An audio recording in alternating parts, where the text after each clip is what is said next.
Bledsoe was arrested. Patrick Montgomery was in court. Jonathan Manapa will stay in federal custody. No, I don't take responsibility at all. Hey everyone, welcome to the show. So 51-year-old Kansas resident and Army veteran William Chrestman was a second-degree member of the Proud Boys when he took part in the Capitol attack. In the lead up to January 6th, he participated in group chats with the others.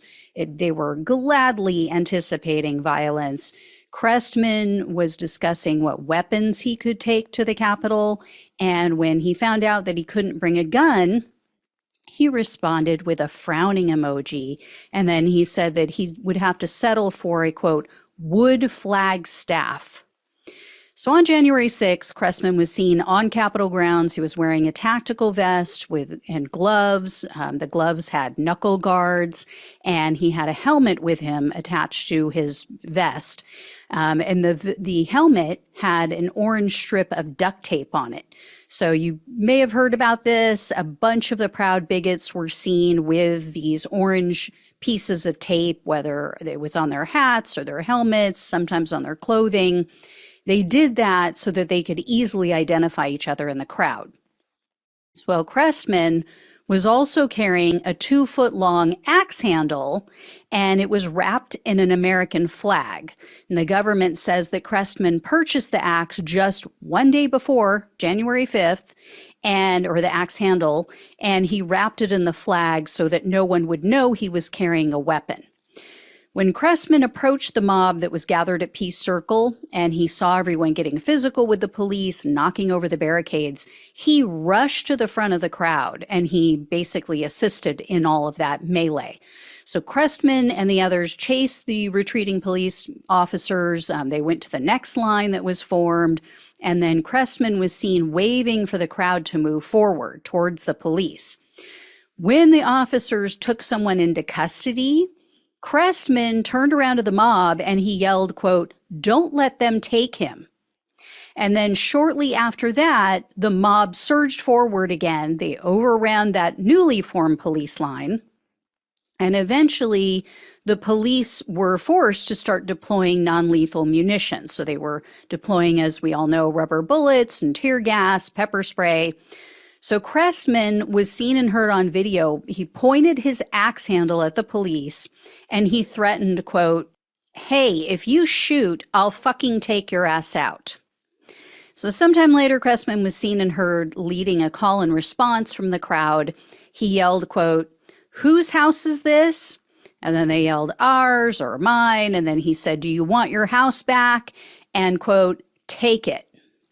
So after a while, the mob started to lift up and shove the barricades against the police, and Chrestman was seen on video assisting in that push as well. A short time after that, Chrestman was seen wearing a gas mask, and he was pointing his axe handle at the police kind of in a menacing manner.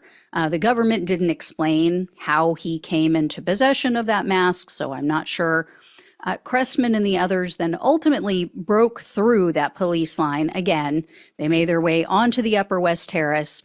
He continued to incite the mob. He continued yelling things like "our house" and "whose house" and "take your house."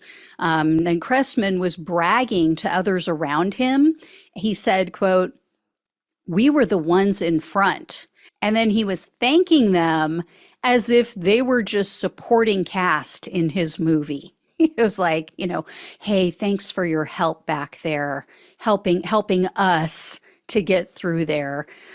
So then Chrestman was seen illegally entering the building a short time after that, and it was shortly after the initial breach. So he led more call and response chants in the Capitol. Chrestman and his co-defendants, which were Corey, or two of them, I should say, are Corey and Felicia Canal. That was the brother and sister from Arizona. They all headed to the Capitol crypt, and after the mob overran the officers in that room, they chased after the police. The officers retreated down a set of stairs to the visitor center, and they were trying to pull down the metal doors to block the mob from entering the Capitol crypt. Well, Chrestman and the others blocked the doors. So that's the infamous video that I know you've all seen that was filmed of the Proud Bigots and other people. They were throwing things at the police. They were blocking the doors with their bodies, with various objects. So Chrestman was seen on video. He was holding his axe handle over his head to try to prevent the metal door from descending. Then he and the others followed the police into the visitor center, and he was seen on video preventing the arrest of another member of the mob. So approximately 26 minutes after he initially entered the Capitol, he exited the building. And then following the Capitol attack, Chrestman recorded some of his telephone calls for some reason. So the police were able to get, or the FBI was able to get a hold of these phone calls. And he was boasting to one person, quote, "We have the cops running through the fucking state building, dude, trying to slam the emergency doors, like the big garage door type ones that segregate off the rooms. And we were throwing fucking chairs under there to block it, dude, to keep going down, dude. And there was so much CS gas in there and shit, dude." And like, dude, the cops were legitimately scared for their fucking lives. Dude, you're so fucking cool, dude. You're so tough, dude, when you're, outnumbering the police by thousands to one. Sorry. If you didn't know, that last part was me. That was not him. Anyway, it just makes so much sense sometimes why some of these people supported Trump, doesn't it? Anyway, in another call, Chrestman said that he and other Proud Bigots went to the Capitol because, quote, "Our piece of shit Vice President Pence was going to cuck under and not do the right thing with the votes." And in a third call, he was heard bragging, quote, "We stormed the Capitol building and we took it over. We made the House leave, like they couldn't finish their vote." So Chrestman was arrested on February 11th of 2021, and he was charged with conspiracy, obstructing an official proceeding, civil disorder, threatening a federal officer, entering restricted building or grounds with a dangerous weapon, and disorderly conduct in a restricted building or grounds with a dangerous weapon. In October of 2023, Chrestman pleaded guilty to the obstruction charge as well as threatening a federal officer. And based on the obstruction conviction, which carries more weight, he was facing up to 20 years in prison, 3 years of probation, and $250,000 in fines. However, the prosecutor requested only 63 months in prison, 3 years of probation, and $2,000 in restitution. At his sentencing hearing, Chrestman apologized to everyone that he affected with his actions, including his wife and 3 daughters. And Chrestman told the judge that he felt, quote, intoxicated by the excitement of the crowd. But he said, quote, "I now see my statements and actions in a much truer light. I'm ashamed of what I said and did that day, and ashamed my daughters saw them." He added, quote, "There are many things I regret saying, and for that I am truly sorry. I'm sorry that police and people were injured and scarred by January 6. U.S. District Judge Timothy Kelly presided over Chrestman's case, and he referred to January 6th as a, quote, national disgrace. And this is a Trump appointee, by the way. And Judge Kelly also said that Chrestman's victims were, quote, not just the law, but the people who make the law and the machinery of our system that ensures the peaceful transition of presidential power. In regard to Chrestman's incitement of the mob, the judge told him, quote, "I can't recall seeing a more direct encouragement to rioters that day to run through police and go to the building than that." However, Judge Kelly did buy into Chrestman's remorse. As you can tell, I don't.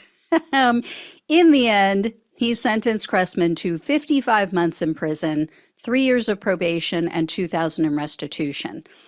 Chrestman is one of the few who's been in prison since his arrest, so he's going to receive credit for the roughly 35 months that he's already served.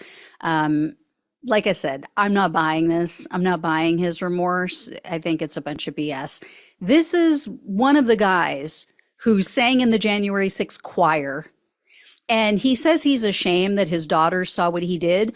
But one of those calls that I quoted was to his daughter.